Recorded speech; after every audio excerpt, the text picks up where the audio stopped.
안녕하세요. 주루선 목사입니다. 오늘도 우리 함께 성경 인물에 대해서 함께 들어보려고 하는데요. 오늘 우리가 함께 볼 인물은 르우벤이라고 하는 인물입니다.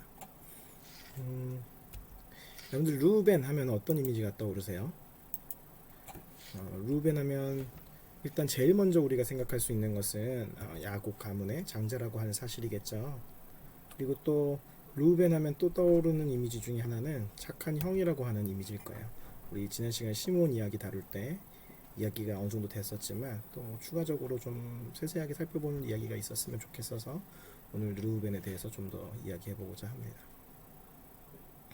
르우벤은 역할이 있었죠. 르우벤이 그 가족에서 맡았었던 역할은 우리가 앞에 살펴봤듯이 어떤 거였어요? 장자라고 하는 역할을 맡고 있었죠. 그런데 사실 르우벤이 속해 있는 야곱의 가족들에서는 또 르우벤이 르우벤의 후손들이 살아갔었던 이스라엘 백성들에서는 장자의 역할들을 하는 다른 동생들 그리고 다른 지파들이 굉장히 많이 있었어요. 그래서 우리 그것들을 좀 생각해 볼 수 있는데요. 사실은 지난주에 우리가 살펴봤었던 시므온 같은 인물이 어떻게 보면 르우벤이 빠지고 나서 장자 역할에서 빠지고 나서 자신이 어떻게 보면 장자 역할을 해야 되는 그런 위치에 있는 인물이었죠. 근데 사실 그렇게 되지 못하죠. 그것은 지난주에 우리가 충분히 살펴봤고요. 그 다음 동생들이 장자 역할들을 하죠. 자, 첫 번째는 레위예요. 레위를 먼저 이야기하는 이유는 사실 레위가 그 세 번째 동생이기 때문에 세 번째 아들이기 때문에 이제 얘기를 하게 되는 거죠.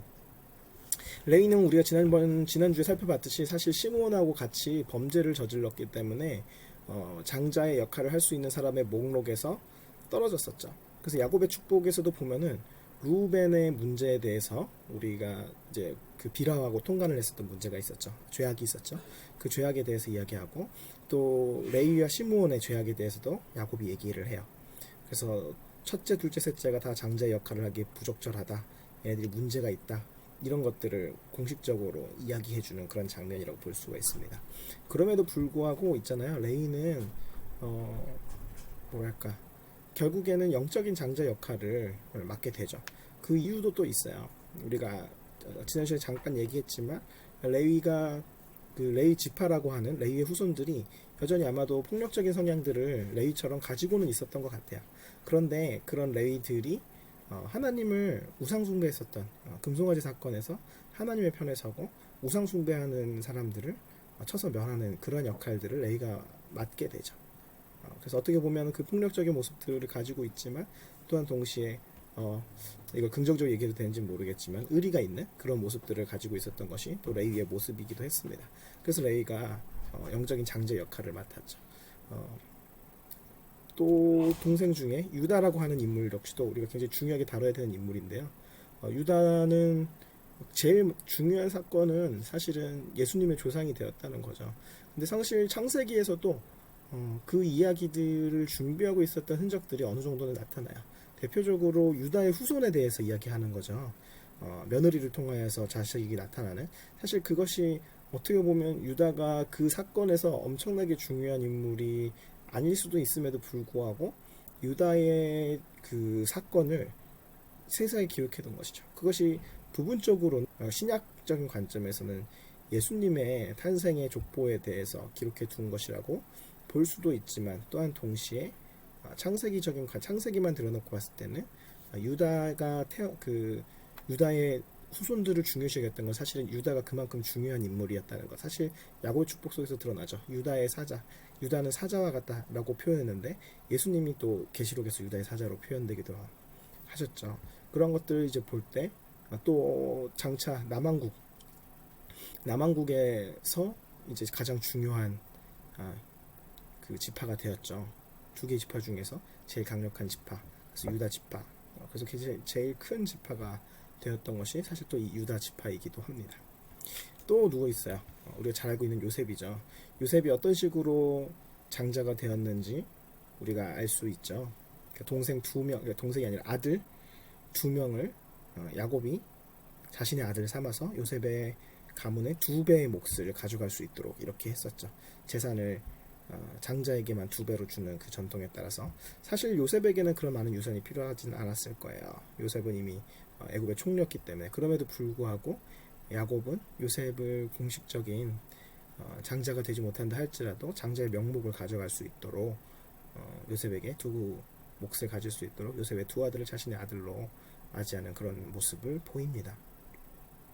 우리가 이런 것들을 생각해 볼 때 레위, 유다, 요셉과 같은 동생들이 장자의 역할들을 이 가문에서 계속해서 맡아가는 걸 보게 돼요. 르우벤은 사실 그러면 어떻게 된 것이냐, 점점 사라져가는 인물인 것이죠.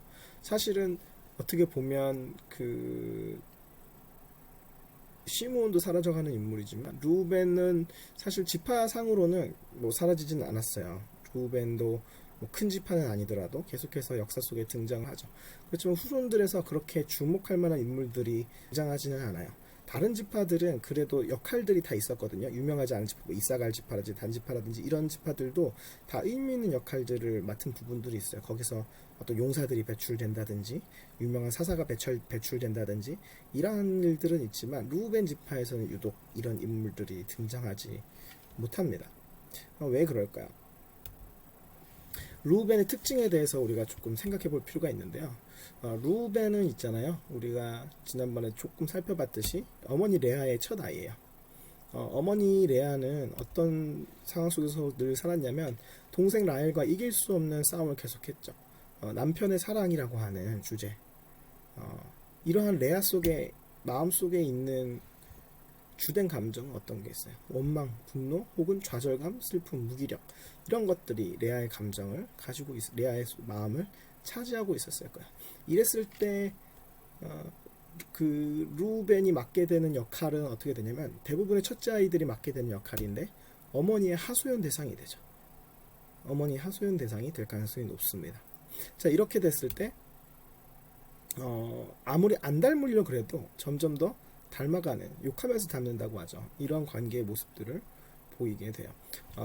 우리가 그 지난주 추석이었기 때문에 이제 많은 분들 많을 텐데요. 여러분들 잘 생각해보고 잘 보세요. 첫째 분들이 그 꼭 뭐 요즘엔 특히 아들이지 않다 할지라도 첫째 아이이신 분들이 부모님의 영향을 좀 많이 받아요.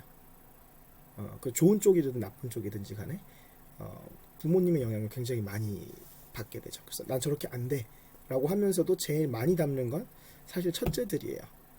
둘째, 셋째부터는 좀 달라요. 지난번에 살펴봤던 시므온이 그 루벤과 똑같은 레아의 아들임에도 불구하고 굉장히 다르게 행동할 수 있었던 것은 사실은 첫째가 아니었기 때문일 가능성이 매우 높죠.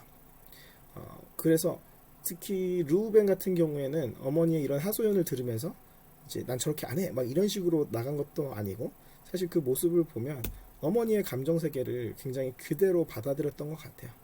뭔가 무기력하고 동생들과의 관계에서도 그렇잖아요.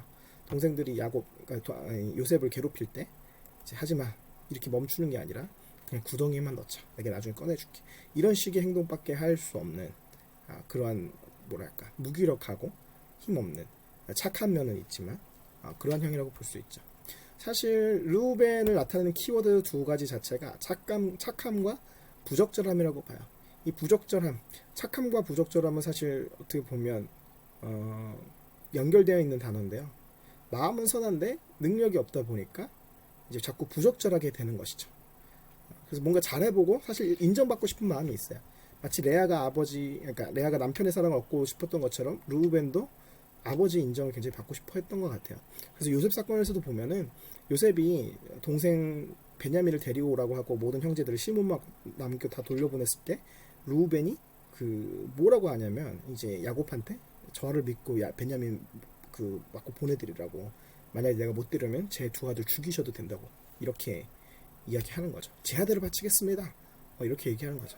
근데 사실 이게 굉장히 어떻게 보면 장자로서 뭔가 보여주기 위한 모습이었다고 생각될 수도 있지만 그 분위기를 잘 읽어보면 그 굉장히 야곱이 두려워하고 불안해하는 것들은 이제 아들을 잃을 것에 대한 두려움이잖아요. 그런 상황 속에서 할 이야기로는 사실 적절치 않죠. 저를 믿어주세요 라고 뭔가 이제 해보고 싶은 마음들은 느껴지지만 사실 그 야곱의 마음을 움직일 수 있을 만한 말은 아니죠. 그래서 단번에 이제 야곱한테 거절을 당하는 그런 상황이 연출이 되는데요. 사실 루벤 입장에서는 이것도 되게 마음의 고통이 있는 그런 경험이 됐을 수 있겠다 이런 생각도 들기도 해요. 르우벤 입장에서는 뭔가 굉장히 결정을 하고 이야기를 했는데 결심을 하고 이야기했는데 아버지한테 무시당하는 느낌을 받았을 가능성이 매우 높다고 생각이 되어집니다. 사실 그 요셉 사건에서도 등장하는 이야기들을 좀 생각해 보세요. 그래서 그 형들한테 그 형들을 요셉이 간첩으로 몰았을 때 스파이다 이렇게 몰았을 때 형들이 우리가 어렸을 때 우리가 악한 일을 해가지고 이렇게 됐구나 그랬을 때 르우벤이 하는 이야기, 그래서 내가 뭐라 그랬어 이런 이제 원망의 이야기, 내 말대로 안 돼서 그렇잖아, 이런 것들이 사실 기본적인 어떻게 보면 르우벤의 마음에 태도가 되어 있는 것이죠. 자신이 뭔가 하려고 하는데 잘 안 되고 답답하고 이런 감정들이 아마도 르우벤의 이야기였을 거라고 생각이 되어져요. 혹시 여러분들 중에서도 그런 마음들 가지고 있는 사람들 있지 않아요? 그럼 사실 조금 자기 자신의 마음 상태도 돌아봐야 되지만 사실은 가족 안에서 받아왔었던 자신의 영향에 대해서도 생각해 볼 필요가 있어요. 또한 르우벤의 이 부적절함에 대해서 정말 제일 부적절하게 나타났던 건 뭐냐면 빌하와의 통관 사건이에요. 빌하는 여러분들 알다시피 이제 몸종이었죠. 몸종이었다가 자식을 낳기 위해서 그 야곱의 그 아내가 된 거예요. 근데 뭐 예전에는 여자 몸종들이 아이를 낳는 부인 되었을 때는 사실은 부인들하고 동일한 지위를 얻지는 못해요. 그래서 레아나 라헬처럼 동일한 지위를 얻지 못했고 또 사실은 굉장히 어린 나이였을 것이라고 예상이 되어져요. 그래서 빌하와 통관했다고 했을 때 사실 빌하하고 르우벤이 나이 차이는 그렇게 많이 나지 않았을 가능성이 높다고 보고 있습니다. 그리고 빌하 역시도 사실 그 이름 뜻에서 볼 건데 아마 또 르우벤과 비슷한 부분들이 많았을 거라고 생각이 되어져요. 빌하의 이름 뜻 자체가 이제 어리석음, 약간 이런 뜻을 담고 있거든요. 그래서 그것이 이제 빌하의 특징을 설명해 줄 것이기 때문에 아마도 그렇게 르우벤과 유사한 성격들을 좀 가지고 있었지 않았을까라고 예상이 되어지는 사람입니다.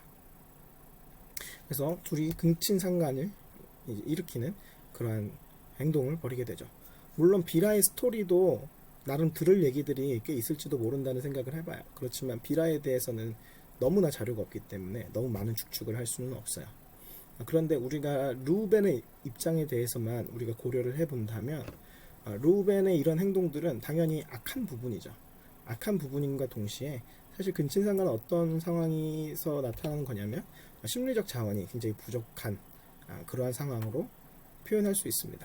사실 르우벤은 영향을 받아도 가족의 영향을 좀 지나치게 많이 받았던 그런 사람이라고 볼 수가 있는 것이죠. 그래서 르우벤의 문제는 무엇이냐면 가정의 영향을 너무 있는 그대로 받았다는 거예요. 영향을 안 받을 수는 없지만 영향을 너무 있는 그대로 받았다는 거죠. 이런 말 할 수 있어요. 이런 가정에서 자랐는데 어쩌겠어. 사실 꼭 어떤 심리학을 전공하시지 않은 분들도 이런 이야기들 하시는 경우들 보게 돼요. 청년들 중에서도 내가 이런 가정에서 자랐는데 어쩌겠어요. 내가 이런 성격이고 어떡하겠어요. 내가 이런 상황들 겪었는데 어떡하겠어요. 이렇게 얘기하는 사람들 참 많이 봤습니다. 네, 이거는 사실 맞는 말이기는 해요. 맞는 말인데 반만 맞는 말이에요. 왜냐하면 어쩔 수 없는 부분이 있어요. 그런데 너무 어떤 영역을 무시하고 있냐면 내 책임의 영역이 있다는 것을 너무 외면하는 문제이죠. 사실 우리는 마음의 문제, 가족의 이런 상황에서 어떻게 하겠어라고 했을 때 마음이 문제라고 하는 걸 우리는 기억해야 되는데요. 나는 이렇게 살고 싶지 않아 라고 이야기를 계속 하게 되지만 마음이 계속 문제인 상태, 마음 자체가 그렇게 생겨버린 그런 상태가 된 거예요. 그러면 어떻게 되냐면 나중에는 문제가 필요해져요. 그것은 본인은 정말 이 말이 기분 나쁠 수 있어요. 그런데 주변에서 볼 때는 마치 그 사람이 문제를 찾아다니는 것 같은 느낌을 받을 수가 있어요. 르우벤의 행동들도 보면 그래요. 르우벤의 마음속에 자신은 관심받아야 되고 인정받아야 되고 그렇지만 인정받지 못한 어머니와 마찬가지로 자신도 그렇다고 느끼는 거죠. 그러다 보니까 자꾸만 부적절한 행동이 반복되게 되는 것이죠. 그래서 나중에는 그런 문제를 일으키고 다니는 사람처럼 느껴지게 되고 결국엔 그 문제가 필요한 사람처럼 보이게 되어지는 거예요.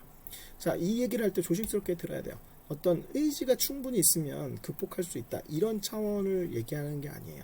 이런 차원을 얘기하는 게 아니라 르우벤이 사실은 인정해야 된다는 게 뭐냐면 오히려 르우벤이 문제를 극복하기 위해서는 자신이 문제를 가진 사람임을 인정을 하는 것이 굉장히 중요했을 거예요. 또 자기 자신만으로는 이 문제에서 벗어날 수가 없는 것, 자기가 어떻게 하고 잘하고 이런 것만으로 문제를 벗어날 수 있는 것이 아니라는 것을 인정해야 되는 부분이 필요했을 것입니다. 그리고 새로운 관계를 좀 맺어갔었어야 됐을 거예요. 어머니한테서 좀 떨어지고 아버지한테서도 좀 떨어진 새로운 관계를 좀 맺어갈 필요가 있었을 거예요. 아마도 그것이 비라였을 것 같아요. 그리고 어쩌면 이거는 물론 좀 많은 추측일 수 있지만 비라 역시도 그랬을지도 모르겠어요. 부인이지만 다른 부인들과는 다른 존재인 그런 사회적 상황 속에서 좀 다른 그 자신을 힘들게 하는 그런 관계에서 벗어나려고 했었던 관계가 서로의 관계였을 수 있겠다는 생각이 들어요. 그렇지만 그것을 우리가 힘드니까 그럴 수 있다. 좀 마음이 어려우니까 좀 그럴 수 있다. 이렇게 치부하고 넘어갈 수 있는 문제는 또한 아니기도 하죠. 네. 그래서 이러한 루벤의 행동들은 결국에는 부적절함으로 인하여서 자기 자신의 어떤 장자권도 잃어버리게 되고 또 더 지속적으로 삶 속에서 고통을 겪게 만들었던 그런 문제가 되는 것이죠. 생각해보면 얼마나 안타까워요. 루벤의 삶을 밖에서 보면 굉장히 안타까운 부분들이 있죠. 어떻게 보면 그 가정의 영향으로 인해서 심리적으로 어렸을 때부터 위축되고 동생들한테 치이면서 또 아버지한테 인정받지 못하는 고통으로 살아왔어요. 그러다가 결국에는 최종적으로도 비라하고의 그런 부적절한 관계를 통하여서 자신이 그나마 가지고 있었던 장자의 권한 역시도 상실해버리는 그런 안타까운 모습을 보여주고 있는 것이 르우벤이라고 볼 수가 있습니다. 그래서 르우벤이 좀 이 부적절함을 좀 일찍 해결할 수 있었으면 얼마나 좋았을까. 어린 시절에 특히 청년의 때에 이러한 부적절함을 마음속에 숨겨져 있는 이러한 부적절함들을 일찍 해결할 수 있었으면 얼마나 좋았을까. 이런 죄악의 형태로 보여주지 않고 일찍 해결할 수 있으면 얼마나 좋았을까 생각해 보게 됩니다. 르우벤이 이런 부적절함을 해결하기 위해서는 어떻게 했었을까요? 어떻게 했었어야 됐을까요? 제일 먼저는 심리적으로 떠났어야 됐어요. 누구에게서? 어머니에게서 떠났어야 됐죠. 이것은 무슨 뜻이냐면 어머니는 어머니의 삶이 있고 나는 나의 삶이 있는 것이에요. 이것이 어머니를 버리라는 뜻이 아니라 어머니는 어머니가 아버지하고의 관계 속에서 그렇게 고통스러워하는 것 있잖아요. 그것은 어느 정도는 어머니가 스스로 선택하고 있는 부분도 있어요. 남편의 사랑이 자신에게 오지 않는 것을 알면 사실 어느 순간 어떻게 해야 돼요? 어느 순간 그 관계를 놔야 되는 거죠. 이혼을 얘기하는 것이 아니라 부부 관계 속에서 남편이 나의 모든 것을 삼는 것이 아니라 다른 관계를 찾아야 했었던 거예요. 아버지에게서 떠났어야 됐는데 아버지가 계속적으로 자신에게 인정을 주지 않았을 때 그 관계를 또한 떠나야 되는 거예요. 인정받고자 하는 마음들을 내려놨어야 되는 것이죠. 그리고 아버지에게서는 내가 인정을 얻을 수 없고 마음의 만족을 얻을 수 없구나. 인정했었어야 돼요. 그리고 나서 심리적으로 떠나고 나면 무엇이 필요했냐면 자신의 존재감을 가져야 합니다. 자신의 존재감을 가져야 되는 것이죠. 이것은 무엇을 얘기하는 것이냐면 하나님과의 관계 맺기를 얘기하는 거예요. 자신의 존재감을 가진다. 이건 그냥 내가 존재감을 가져야지, 난 좋은 사람, 난 긍정적인 사람 이렇게 한다고 생겨나는 것이 아니에요. 이것은 자신의 마음을 들어주고 그 마음을 인정해주고 그 마음을 공감해주는 누군가가 필요한 것이죠. 그런데 그런 일이 일어나지 않고 있는 것이 지금의 심리적인 관계, 어머니의 관계, 아버지와의 관계인 것이죠. 이 관계를 떠나서 하나님과 관계를 맺기 시작하는 것이에요. 이때 중요한 것 있는데요. 성취나 인정으로 이 문제를 해결하려고 들지 않아야 되는 것이에요. 정말로 자기 자신의 존재, 자기 자신을 정말로 사랑해주고 있는 모습 그대로 인정해주시는 하나님과의 관계가 자신에게 있어서 의미 있는 관계가 되어야만 하는 것이죠. 그래야지만 사실은 문제를 해결할 수 있는 것이에요. 르우벤이 만일 청년의 때에 이렇게 문제를 해결했다면 어떻게 되었을까요? 물론 성경과 역사는 만약이라고 하는 것이 없다고 하지만 우리가 우리 자신을 돌아보기에 생각해 본다면 르우벤이 청년의 때 이 문제를 해결했다면 아마도 그는 장자 역할을 온전히 수행할 수 있었을 거예요. 비록 어린 시절은 힘들었지만 다른 족장들과 마찬가지로 비록 젊은 날은 힘들고 어린 시절은 힘들었다 할지라도 그 인생을 지나가면서 자신의 문제와 한계를 극복하고 그 지파의 그 민족의 장자의 지파의 역할을 그 후손들도 감당하게 되는 그런 신앙적인 유산, 또 심리적인 유산, 이런 것들을 물려줄 수 있는 그러한 사람이 되었을 것이라고 생각이 되어집니다. 르우벤에게 필요했었던 것은 사실 그런 것이었죠. 그렇지만 르우벤은 착했지만 결국에는 이 성취, 인정, 이것에서부터 자유로울 수가 없었던 것입니다. 네, 우리 청년들 삶 가운데서도 사실 르우벤의 이러한 모습들을 가지고 있는지 좀 생각해 보면 좋겠어요. 그리고 자기 자신이 이런 문제들을 넘어서서 하나님과의 관계를 소중히 여길 수 있었으면 좋겠어요. 자기 자신의 존재감을 세우기 위해서. 가정에서의 존재감 말고요. 비록 그것이 좋은 유산이라 할지라도 누구나 하나님 앞에서는 다시 홀로 서야 되는 것이죠. 하나님 앞에서 하나님과 진정한 관계를 맺을 줄 아는 것. 큐티 잘하자 이런 건 아니에요. 그런데 또한 동시에 큐티와 같은 것들 너무 소홀히 여기는 것 매우 심각한 문제입니다. 하나님과의 친밀한 관계 온전히 세워가시는, 그래서 하나님과의 관계를 통하여서 사람 자신의 마음속에 문제들이 해결되어지고 온전히 서는 우리 청년부 여러분이 되기를 축복합니다. 네, 오늘 여기까지 하고요. 우리 다음 이 시간에 또 보도록 하죠.